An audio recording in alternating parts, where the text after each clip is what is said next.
What up, creatures from cyberspace? This is John here from the GraveTalk podcast.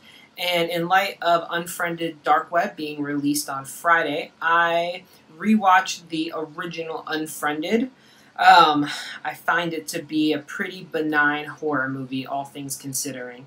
It was utterly forgettable. I watched it once and didn't even remember that I watched it until I started on a second watch. And I was like, oh yeah, I did watch this movie. Which says a lot about it, I guess. It's not so bad that it sticks with you as a terrible horror movie. It's obviously not so good that it sticks with you as a movie you want to remember in some way. It's just like a junk food movie. The premise is really cool, especially for 2014. I think that having a movie take place essentially all on a computer screen was innovative. It was a different premise. I think that it added something to the movie. But as for the actual plot or the scares, there really wasn't a lot of meat on those bones. I would say as far as the kills go, most of them are taking place off screen or the camera cuts away. Because it all takes place on Skype, you know, the Skype recording will just drop. You do get to see a few. The famous one, because it was on the trailer, was the kid, you know, with the hand in the blender. Ken! Ken!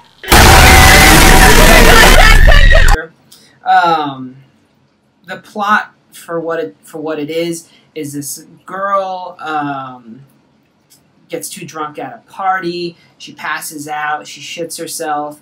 A video of that gets put on YouTube, which leads to a bunch of cyberbullying. So she kills herself, and then a year after that, she comes back and haunts the people who were involved in that through their computer. That's really the whole thing. It turns out everybody in this movie was terrible. The person who was bullied apparently was a bullier themselves, so you don't feel bad for them.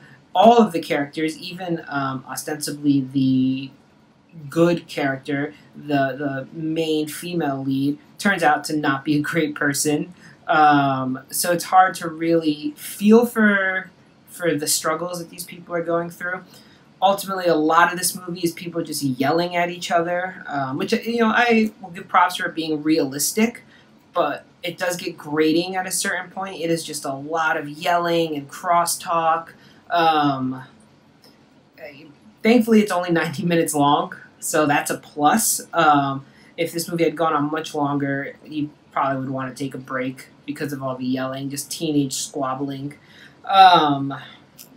Long story short, would I recommend it? Sure. Why not? If it's like a lazy Sunday and you want just a real bland movie with a interesting premise to throw on in the background, give it a shot. I'm going to try and go see Unfriended Dark Web. We'll see how the sequel does. It looks like it's a lot more of the same, so that's disheartening.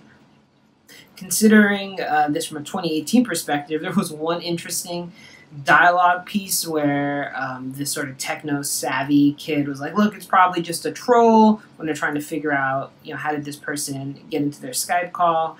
And another one of the characters goes, what's a troll? In 2018, I believe everyone is going to be well aware of what a troll was. But to think, you know, just 4 years ago, they had to explain it. It was a simpler time back then. Other than that, you know, like I said, give it a watch or don't. You won't be missing out either way. And that's it. See you next time.